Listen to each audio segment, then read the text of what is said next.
Welcome back from that break of viewers. दिल खुश होता है कि जब हम देखते हैं हमारे बच्चे जो है वो सेफ हैंड्स में, और दिल टूटता है कि जब हम देखते हैं कि ये मासूम नन्हे फरिश्ते ऐसे हालात का सामना कर रहे हैं कि जिसको ये खुद अकेले सॉल्व नहीं कर सकते। पाकिस्तान में लाखों बच्चे ऐसे हैं जो गुर्बत, वसाइल की कमी या मुश्किल घरेलू हालात की वजह से मयारी तालीम तक रसाई हासिल नहीं कर सकते, पहुँच नहीं सकते या मजदूरियों में इन्वॉल्व हो जाते हैं, बुनियादी सहूलियात से महरूम रह जाते हैं।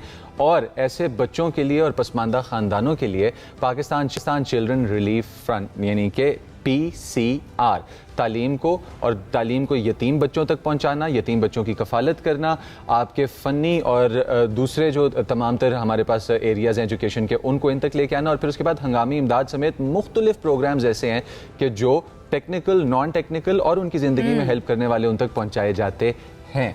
आयशा, आपका दिल कितना खुश होता है जब आप देखते हैं कि दर्जनों और सैकड़ों बच्चों की मदद इस तरीके से की जा रही है? बिल्कुल ऐसा ही है। एक अगर शख्स कामयाब हो चुका है ना एक कंट्री के अंदर, एक माशरे के अंदर, तो ये उसका कर्ज है कि वो माशरे को वापस क्या लौटाता है।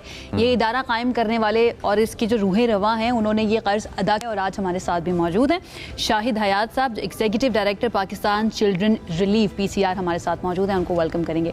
अस्सलाम वालेकुम। वालेकुम अस्सलाम। अल्लाह का शुक्र, अल्हम्दुलिल्लाह। बहुत शुक्रिया हमें ज्वाइन करने के लिए। सबसे पहले तो बहुत नेक काम है माशाल्लाह से, अल्लाह ताला ने आपको ये तौफीक दी और आप भी अपनी जिम्मेदारी से पीछे नहीं हटे।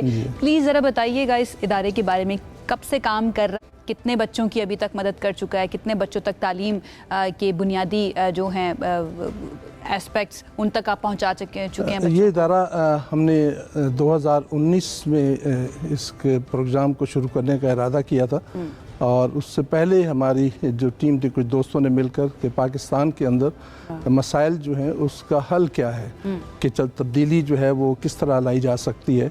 तो उसका जो बैकग्राउंड था उस पर हमने बाकी डिस्कशन के बाद ये कंक्लूजन किया कि तालीम ही एक ऐसी नेमत है कि जिसके ज़रिए से कौमों की तकदीर बदली जा सकती है। अगर हम आज भी तारीख़ को देखें तो तारीख़ में वही लोग आगे बढ़े हैं, वो इंडिविजुअली सतह पर हों, इज्तिमाई सतह पर हों या कौमी सतह पर, वो कौमें ही आगे बढ़ी हैं जिन्होंने इल्म को और तालीम को फ़ोकियत दी है। और इस चीज़ को मद्देनज़र रखते हुए हमने जब यहाँ देखा कि पाकिस्तान में जो सबसे बड़ा चैलेंज था वो आउट ऑफ स्कूल चिल्ड्रन के, हर साल जब हमने इस इदारे को कायम किया तो उस पर तकरीबन 17 मिलियन बच्चे आउट ऑफ स्कूल थे, और आज उनकी तादाद वो 26 मिलियन तक पहुँच चुकी है। और ऐसे बच्चे जो हैं वो सबसे ज़्यादा हमारी तरजीह होते हैं कि हम उनको कम से कम ऐसी तालीम दें कि सिर्फ तालीम ऐसी नहीं कि जिससे वो पढ़ सकें, लिख सकें, बल्कि वो सोच और फिक्र जो है उनके अंदर पैदा की जा सके, कि थिंकिंग जो है वो बहुत इम्पोर्टेंट है। कैसे पता कैसे चलता है, आप डिफरेंट इदारों के साथ काम करते हैं जो बच्चों के लिए काम कर रहे हैं, उन बच्चों तक पहुँचते कैसे हैं आप? हमारी अपनी टीम है यहाँ, हमने पाकिस्तान में इस्लामाबाद में हमारा हेड ऑफिस है, फिर हमारे रीजनल ऑफिस हैं मुख्तलिफ प्रोविंसेस में। तो हमने स्ट्रेटजिकली इसको इस तरह शुरू किया कि हम हर प्रोविंस का जो हेड क्वार्टर है उससे शुरू करें और उसके साथ फिर उसको एक्सपेंड करें डिविजनल लेवल पर और फिर डिस्ट्रिक्ट लेवल पर। तो हमने 20 दिसंबर से 3 शहरों से अपने इस काम का आगाज़ किया, लक्की मरवत, कराची और रावलपिंडी से, और अब इस वक्त अल्हम्दुलिल्लाह 20 से ज़ायद शहरों के अंदर अपने इस प्रोग्राम को जारी कर सकते हैं। अच्छा, ये जो टेक्निकल और नॉन टेक्निकल ट्रेनिंग्स हैं, इसके अंदर बच्चों की ज़िंदगी का और उनका मतलब सारा ख्याल रखना, हर चीज़ शामिल हो जाती है। Pakistan children relief front overall कितने शोबों में काम कर रहा है? हमारे जो मेन प्रोग्राम्स हैं उसमें एजुकेशन सपोर्ट प्रोग्राम है, ऑर्फन केयर प्रोग्राम है, आउट ऑफ उसमें टेक्निकल एजुकेशन सपोर्ट प्रोग्राम है, वॉश सम वाटर सैनिटेशन हाइजीन जो है, ये 4 प्रोग्राम हमारे मेन प्रोग्राम्स हैं कि जिन पे हमारा फोकस है। उसमें बेसिक एजुकेशन भी है, ऑर्फन केयर में हम ऑर्फन की जितनी भी उसकी नीड्स हैं उसको हम पूरा करते हैं किफ़ालत के ज़रिए से, उसके खाने पीने से लेके उसके रहने और उनकी जो बाकी ज़रूरियात हैं हेल्थ केयर से लेकर जितनी भी ज़रूरियात हैं वो सब हम पूरे। 20 शहर 20 शहर में कितने बच्चे इस वक्त हमारे जो हमने एक स्कूल शुरू में जो बनाया था उसमें 930 बच्चे हैं, जो हमारा इस्टेब्लिश एक फॉर्मल स्कूल है, वहाँ नर्सरी में बच्चा आता है और इस वक्त FSC करके वहाँ से वो ग्रेजुएट होता है। और बाकी जो हमारे शहरों में प्रोजेक्ट हैं वो फोकस हैं बच्चों के ऑर्फन के लिए, कि वो किसी भी प्राइवेट स्कूल में हम उनको इनरोल करवाते हैं और उसकी जितनी भी फ़ीस है, उसकी बुक्स हैं, यूनिफॉर्म है, उनकी जितनी भी ज़रूरियात हैं वो सब हम पूरी करते हैं। सबसे ज़्यादा प्रॉब्लम आप किन शहरों में देखते हैं, क्योंकि 20 शहरों में चलाना सेटअप एक आपके पास डाटा तो होगा, तो कौन से एरिया सबसे ज़्यादा इम्पैक्टेड है?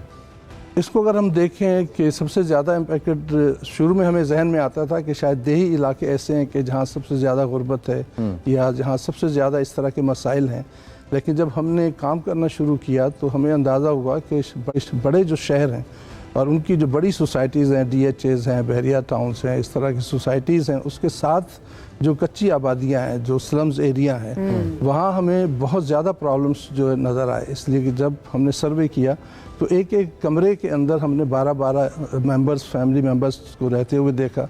हमने उन ख़वातीन को देखा कि जो घरों पे काम करती थीं और सुबह वो लॉक करके अपने बच्चों को घर में जाती हैं और शाम को जब वो वापस आती हैं तो उनको अनलॉक करती हैं। और वो बच्चे सबसे ज़्यादा मैं समझता हूँ कि वल्नरेबल हैं, डिज़र्विंग हैं कि जिनकी जो है हेल्प की जाए। तो ऐसे बच्चे जो हैं वो बड़े शहरों में हमें बहुत ज़्यादा मिलते हैं, कराची हो, लाहौर हो, रावलपिंडी है, पेशावर या कोयटा। आयशा, आप अंदाज़ा लगाएं कि जो हालात बता रहे हैं, इंसान का तो ऐसी ज़िंदगी जीने में, इसीलिए तो 2.7 मिलियन अभी तक स्कूलों से बाहर है। सर, शाहिद साहब, हमारा आइन कहता है बुनियादी हक है तालीम देना।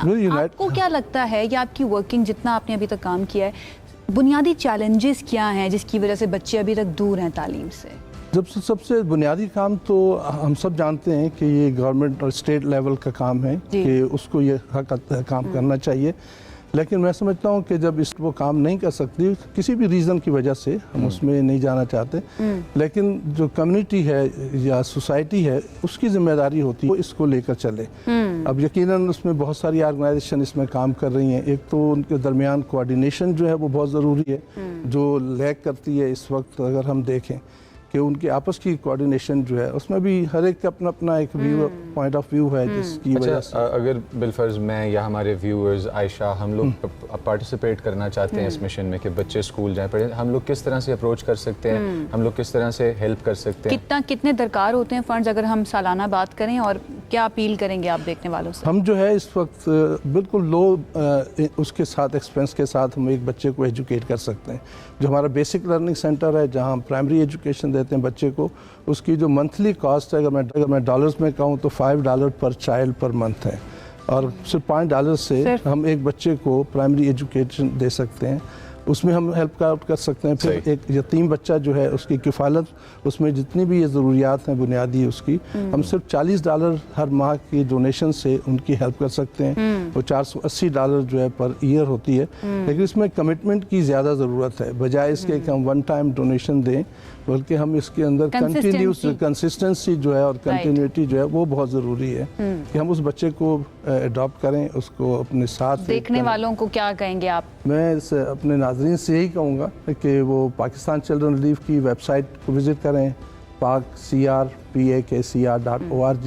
वहाँ विज़िट करें। वहाँ हमारे दूसरे प्रोजेक्ट्स भी हैं, उनको भी विज़िट करें ताकि हम पाकिस्तान को एक बेहतर मुस्तकबिल दे सकें, एक खुश पाकिस्तान, ऐसा पाकिस्तान जो तरक्की याफ्ता हो, जहाँ मसाइल से हम ऐसे बच्चे ख़ास तौर पर जो तालीम से दूर हैं और उस तालीम के ज़रिए से हम अपने मुल्क को जो है आगे बढ़ा सकते हैं। इससे हमारी संजीदगी का भी पता चलेगा कि हम अपने मुस्तकबिल को लेकर कितना संजीदा। ये 2.7 मिलियन 27 लाख बच्चे जो हैं ना, ये पाकिस्तान के मुस्तकबिल का हिस्सा हैं, इनको हम नज़रअंदाज नहीं कर सकते। शाहिद साहब, थैंक यू सो मच, बहुत बहुत शुक्रिया हमें ज्वाइन करने के लिए। जितने भी देखने वाले हैं, आप इस कार्य खैर में ज़रूर हिस्सा डालिए, क्योंकि इससे आपको खुद से ही इत्मीनान ज़रूर मिलेगा, दिल की तसल्ली ज़रूर मिलेगी, और आपको ये एहसास होगा कि आपने कुछ किया है, कुछ रिटर्न किया है माशरे को।